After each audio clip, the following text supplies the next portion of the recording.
Hello everyone. August the 22nd. Tomorrow Mercury turns retrograde. This is about as crazy as it can get, what's happening on this planet right now, and it is coming to an end. That is very clearly visible in astrology. There will be a huge breakthrough. Mercury is retrograde in Virgo, and here I have the chart of August the 1st 2023, and I will right away say that's where I'm going with this. As you see where we are, the second 911 dash, and it will be blamed on 1, 2, 3, can you guess? If they have to admit that it was not natural fires, it will be the aliens. That's where they're going. That's the whole thing. I just had this epiphany last Saturday. Anyway, I will show you the whole thing, A, B, C, and D. So to those of you, and I know you, most of you are probably totally informed of what's going on by all the wonderful media which are giving us the daily reports. Every hour they give us the news, they tell us what's happening on this planet, and we are always fully informed. And I like particularly this channel here, and I play you a few minutes here. This fills you really in if you have missed something. Next up in the news, after Maui experienced the deadliest wildfire in U.S. history, there are some suspicious questions being asked. And certainly none of them were answered by President Biden, who did take a break from dealing with the emergency of his beach vacation to refuse to comment on Maui.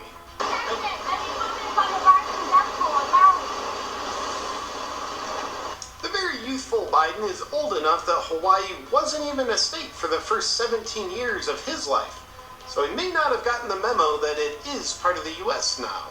And as many lives were lost in the fires, the Hawaii governor and others wasted no time pointing the finger of blame for the wildfires at climate change. The elites know to never let a good crisis go to waste, and at other times they seem to cause the crisis that they don't let go to waste. Is this the case in Maui? Some speculate that a directed energy weapon, or DEW, was used to intentionally start the fire so that a World Economic Forum friendly, climate change fighting 15-minute city could be built upon the destroyed town of Lahaina. Let me just quickly throw in that picture of that beam coming down from above. This is actually not what it is supposed to say, what it says. It is something different. This was a spaceship, a rocket taking off, and that was a long-term exposure. However, I have received coverage directly from through the alternative channels, which show citizens having done some video recording, and you see flashes coming down and then these fires starting out of nowhere. Anyway, just wanted to throw this in. Let's keep listening to this really amazing compilation of information which might or might not be true. So really, I'm just quoting here from another source. This is not particularly has to be my opinion. Just want to make this sure and clear for the YouTube people. I honor you. You certainly do the right job. You're keeping people safe. Anyway, let's keep going. Just think Mercury is in Virgo and the Sun is in Virgo from tomorrow on. Virgo is the sign of having a close look. That's Virgos are famous for that. They're very methodical. They're very exact and meticulous. So we have that Mercury in Virgo having entered already, I guess, July the 12th. And because Mercury turns retrograde just tomorrow at 21:50 in Virgo, going back till September the 15th back to 8 degrees 00 Virgo. So, and then again forward for a while, as you can see here. Let me just put that in between. It kind of changes a little bit the atmosphere. We won't get too much involved into reality anyway. We want to keep really here scientific. Yes, that's always the plan. So this is what a direct planet Mercury is right now doing. So this is for Mars. You can study this. Is really a nice graph here showing you how, in this case, Earth is overtaking Mars, and in that sense it appears to be moving backward for some time here when Earth is exactly between the Sun and Mars. Then that is the midpoint. This is the midpoint here of the retrograde phase. So that is the center point. Now we are in this part here of Mercury's journey. We have entered the retro loop on August the 3rd, and more on that soon. I have an interesting research here which actually blew my mind. I will go back to that in a second video, but just saying, the retro loop is that where really the root lies of the whole next future motion. It's a most powerful predictive moment, and I'm just showing you this in that particular example we are discussing here, August the 3rd. So let's go back to the news. This doesn't make sense though, because back in January there was a meeting held on Maui about turning it into a 15-minute city. Wait a minute. That would actually make it make more sense. However, with the mainstream media working in lockstep with each other to discredit the conspiracy theory about the wildfires, using familiar terms to smear the theories such as baseless conspiracy theory and misinformation that come right out of their playbook, you can be sure that the idea is completely false, because the fact checkers said it was false. And for future reference, anytime the same media simultaneously uses the same discrediting terminology that they used on Hunter Biden's laptop, Epstein being killed in his jail cell, and the lab leak reality on something, you can be sure that what they're discrediting is in fact nothing but baseless information that most likely poses a danger to people. And it's also probably a threat to our democracy. So that's what they're doing with Maui. Certainly erases any suspicion if you're letting us control your thoughts the way you should. But what do we, the thought police, have to say to people like truth seeker Alex Zeck, who points out about the Maui wildfires? Fire hydrants were dry. Fire marshals were out of town that night. The mayor and governor were out of town. People who were trying to evacuate were told it was not time to evacuate and to turn around back into the fire. No cops with bullhorns. No firefighters in the streets. The most robust emergency siren system in the world did not sound. No warnings whatsoever. Anomalies with reported wind directions that don't scientifically add up. School was canceled. Children were home while parents worked. Hundreds of children burned alive. A perfect circle of fire around L.A.H.I.N.A. Molten metal next to intact trees. Media reporting fractions of real numbers. New insurance policies taken out on L.A.H.I.N.A. before the fires. Wild how all this new uninhabitable land that only big developers can afford to clean up opened up for the plans of turning Maui into a smart island with billionaire funding. Well, to these completely baseless points, I say this. In the words of our great president, no comment. Okay. I guess we set the stage here. So this is the new moon, the full moon, the Aquarius full moon for this place on the planet on August the 1st it was, and you see Mars is exactly at the center. Now I'm telling you, there are events which have to happen. It is a sad thing, but it is due to so many people being so deeply asleep. These were events which were planned in, which were meant to catalyze. So was 911, number 1 911, I should call it now, and this is number 2 911. It will be the real rocket booster to get people to wake the FU and you know what up. So Mars rising, so it is clearly visible in astrology. We could, and I'm showing you, this is the category of event which shows up here for this particular location on the planet. Mars rising, exact square to Estrella who's there to clean up, to fix, to do as good as it can to bring people out of chaos. I remember the first time Astraeus really stood out in my mind was when I did a chart for a lady who was in the management involved of the Exxon Valdez cleanup, which was one of the first really huge environmental disasters, as you probably know. And she had at that particular asteroid exactly in midheaven in her chart. That was her job. She was good at cleaning things up. So this is already set here. It is creating the problem and then bringing the solution in a way all at once.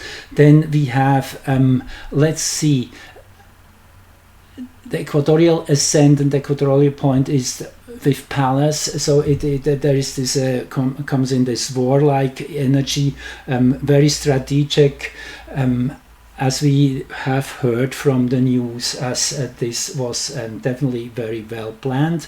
Probably multiple agencies on one hand, they created those tropical storms right in time to create these heavy winds to be setting the stage for what they had in mind. So there must be thousands of people involved, all pawns of the system. Many of them already feel terrible about what they're doing. They're just having to pay their whatever taxes and mortgages and nourish their families. So that's why they're still in it. There comes that moment when these people are dropping out like dead flies, where they're just jumping ship. That's what I want to say. It will happen, and that's when the real change is becoming fully visible, when nothing functions anymore. That's how it has to be. The system is rotting from within, it's exploding from within. Actually, imploding is the real a better word to use here. And every one of us will feel that it is a difficult experience you're going through, collectively, individually, and depending on how much you personally are looked into the system, you will feel it more or less. So again, it is also important that many of us here who are in this forum, we will be those who will be helping others try to come to terms with reality and such. So that's why it's also important to kind of understand that language and the timing. We are heading towards the October 14th solar eclipse. Go back to my second last video where I already showed you that was the bigger time frame we're looking at.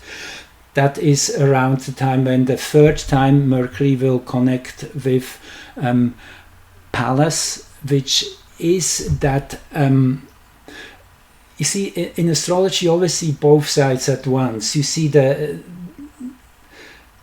actually not just both, it's thousands of layers of gray, and naturally the extremes are there too.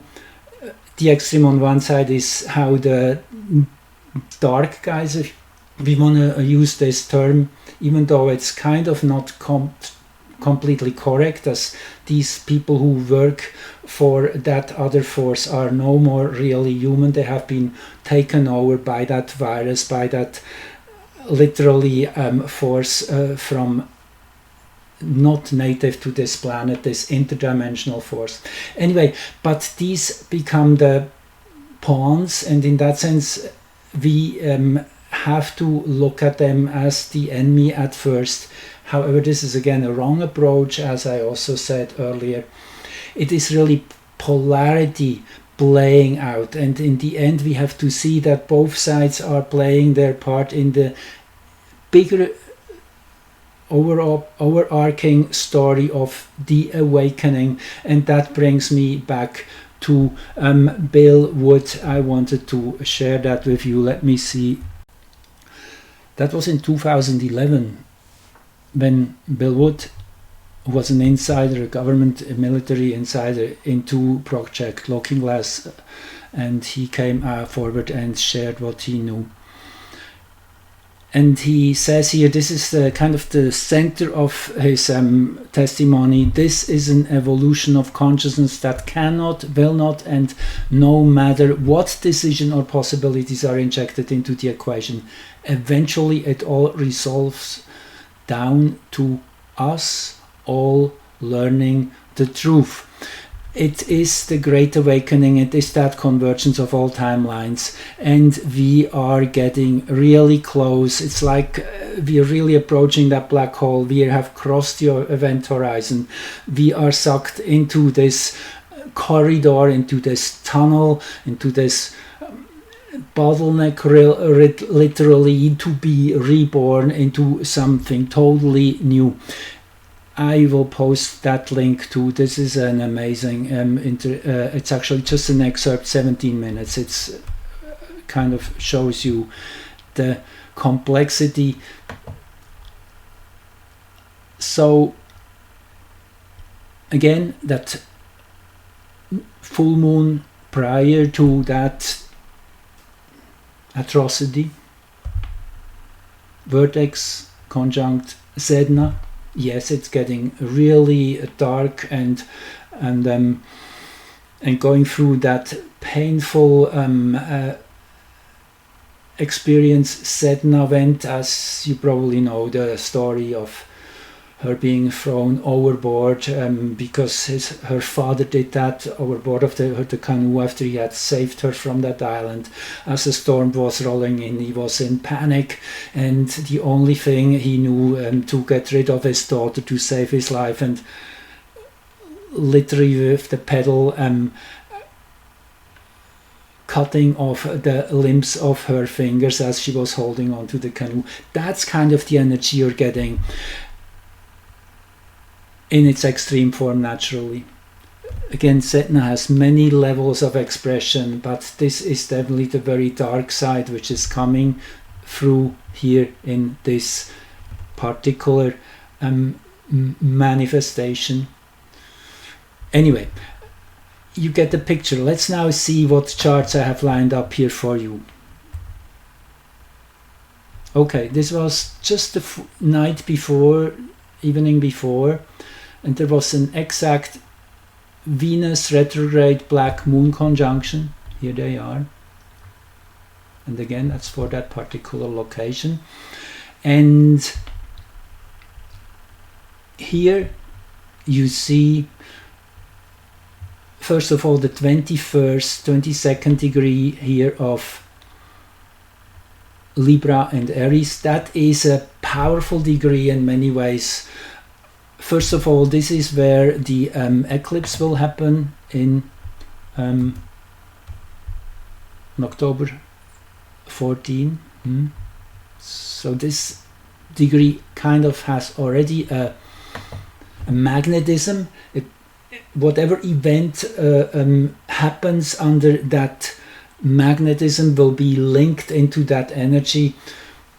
That's how it works. It's kind of, time is not linear in that sense. I really liked Jacqueline Hobbs' latest explanation of what she calls a web of light. It's like a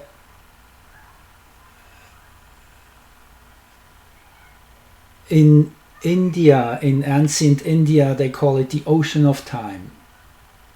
No, time is not linear, but it's not just an ocean, it's at least a three-dimensional web, and each point is connected with every other point, and that's eventually what is becoming possible, that we can time travel. And these different moments, they are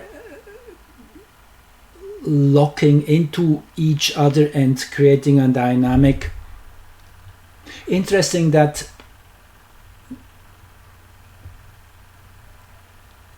the moon was here at the last quarter, around that time. Actually, they say around short after midnight the first fires really broke out.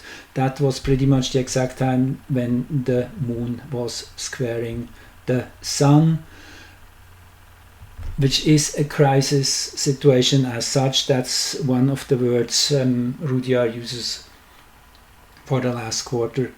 It's a crisis in consciousness, really. It is about realizing something, adding up all the different thoughts, views, understandings, and integrating them. It's an integration point. And Jupiter squaring the sun and earth. Yes, this shows also that enormous arrogance, hubris, which comes out of whatever motivation there is behind such action.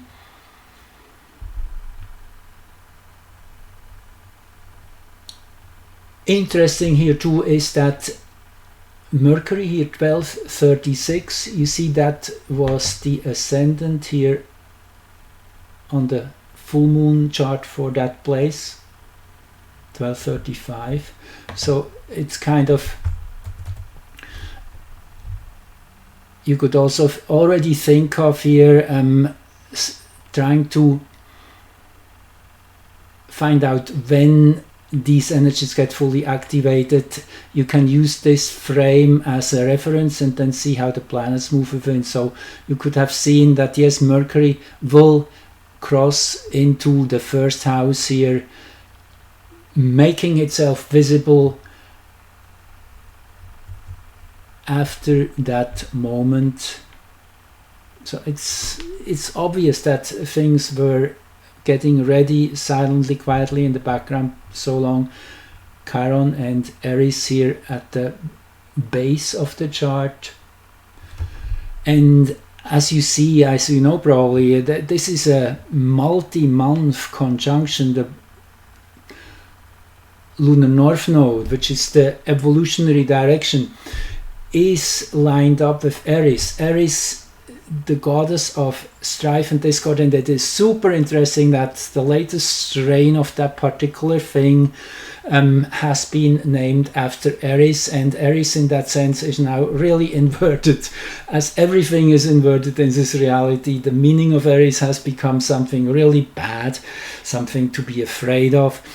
The thing is though that Aries is a goddess energy, a female energy which stands up for the truth. That's really what Aries is.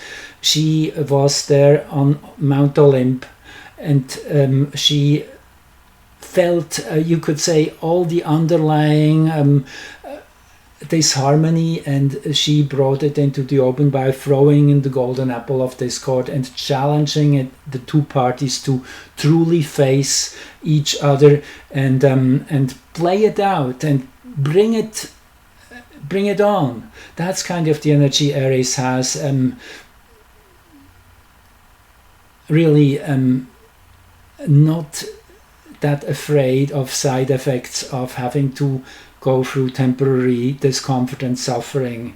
That's kind of the energy. And Aries, actually I want to share this right here in this video already. I did a little research here of Aries motion. Let me see, where did I write it down? Here it is. Yes. So, too many things. Bear with me. Right, here it is. Okay, so the lunar north node is in a plateau phase right now. The lunar north node moves quite fast for about 2 months, covering almost 10 degrees retrograde, and then it comes into a flat phase. It's like a waterfall, then a lake, then another waterfall, then a lake. It kind of makes sense. to look at it that way. So we are in that lake phase, so the node is in that same region for almost 3 months. Actually, not before November the 27th, the node will cross and keep retreating and having its one and only exact conjunction. However, on September 16, 17, 18, it comes up to 3 minutes of arc close to then again divert from each other. Then on September 29 and 30th, it's again coming to 1 minute of arc, and on October 11th through whole October, it is somewhere between 7 and 13 minutes of arc, still not fully touching on. So this is a building up of an enormous momentum of that force. It's kind of holding back to the last moment to then release it all at once to have that full impact power, and that is on November the 27th when that is exact. Well, this is just the timeline with Aries. I found that super interesting. As we are here in this event, we are looking at 2.5 degrees away now from Aries. That's a really close orb already. So yes, this is a multi-month, probably into February of 2024. This will be still fully active, and then naturally the node is not changing much of a focus as it then starts lining up with this guy here, Chiron, which is all about bringing things to the forefront too. Pretty similar in a way to Aries. Chiron also is about exposing what's gone wrong and really looking at the reasons. So this is the phase we're in with the North Node in Aries. Yes, this is taking back our sovereignty. I guess that's as simple as that one could say it. This is the phase it will happen. So then the next chart I have lined up for you, and again there's many more things I could have said. You can anytime stop the video and study the charts more, take screenshots if you like, or if you have an astrology program, just use the data here if you want to reproduce it in your own personal drawing. And on that note, I would like to say once again, thank you so much for all of you who are supporting me and helping me, and most of all are interested in what I'm doing and enjoying it. And if you are well, what did I want to say? Yes, I guess that was it. A little add-on. So this chart here is the Mars Nessus opposition, which happened just a few hours after this one, the Venus Black Moon. You see 442. So there is these several really difficult alignments which I had foreseen already. Yes, it would be kind of a challenging month. I think I said that, particularly as this, it's always both. I said where there's lots of light, there's lots of shadow. That's kind of where we are right now. There's really this extreme polarization. So this Mars Nessus opposition here, you have Mars 1743 and Nessus 1743. Nessus can be very dark, and I really want to say can be. Nessus in its liberated, in its transformed state can be extremely compassionate too. as it has gone through that wounding and healed through it. But in its lower expression, Nessus is exactly that energy, that pathological expression, and all which comes with it, from addiction through psychological imbalance and pathological behavior, all of that, and that was exactly opposing Mars. So this in itself is interesting, again under this Moon-Jupiter conjunction in that critical square with the Earth-Sun axis.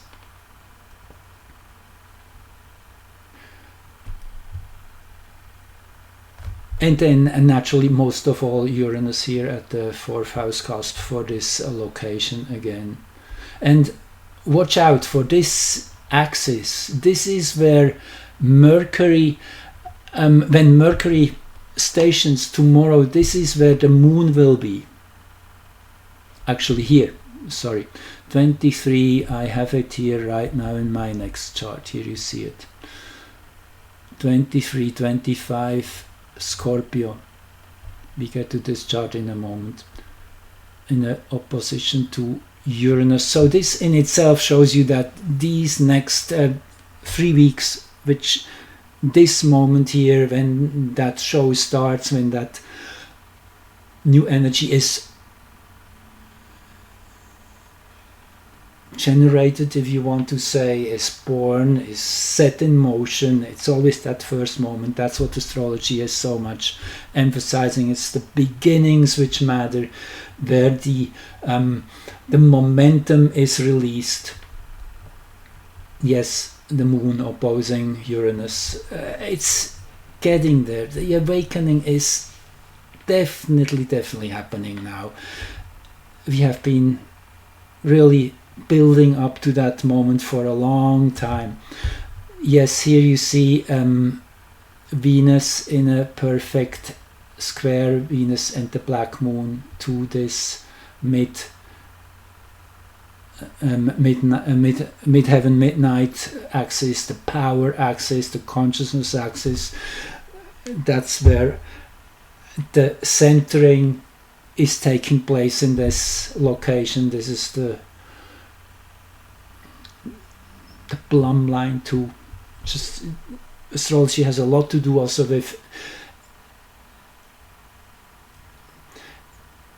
feeling these energies within your body, and then this is the anchoring in reality with Uranus. Yes, it's obvious. This is the place of impact. Okay, and now we're looking into tomorrow's chart for this place here. Mercury, as I said, 2151 here in that close conjunction with Pallas, the second conjunction. The first one happened on the 8th. Actually, let me say it right. Yes, on the 8th or 9th of August was the first conjunction when Mercury moved direct, and just short after it turns retrograde, it will have its second one, and as I said, the third one will happen just around the October 14th eclipse. The third one is always the conclusion. The first one is the initiator, that was the event. The second one is when we get into the reverse mode of, so to say, of contemplation. We now are analyzing, looking into the event, and let me just jump there. I have that chart here too. No, I don't have it. I think that one I missed. I wanted to show this quickly. This is the second one. Just bear with me for a second.